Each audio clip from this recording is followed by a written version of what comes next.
casa que se hizo con los fondos del Consejo de Monumentos Nacionales. Está impecable en realidad. No hay nada nomás, pero está impecable.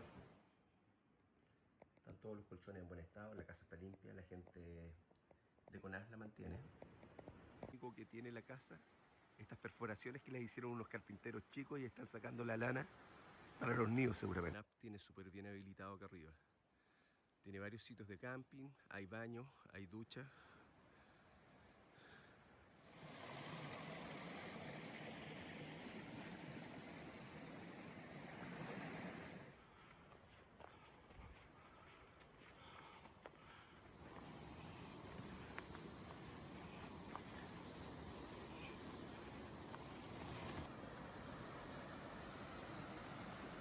Primer obstáculo del camino, hay que bajar esta pared para llegar a una escalerita que está acá. No, voy a pasarle la mochila a este hombre. Nos vemos.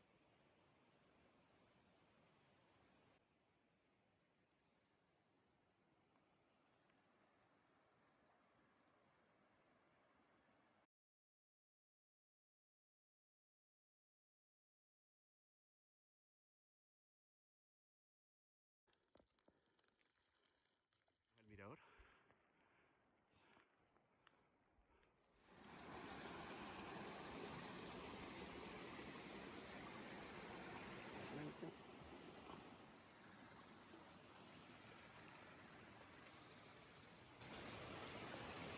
Un bosque primario. Casi todo el resto del sendero son puros renovales. Y aquí llegamos a un bosque que también está intervenido, sí.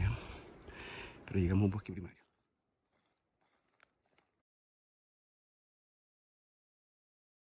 Por el río, porque la ruta de la laguna está completamente tapada. Vamos a ver si podemos llegar o donde lleguemos en realidad.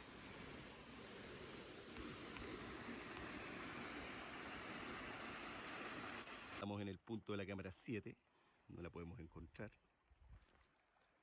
Se supone que es ahí.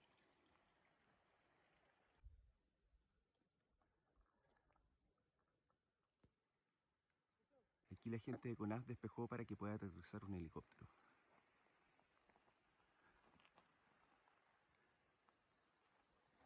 Ese es el cerro de la laguna que no lo podemos subir. Regreso al campamento base.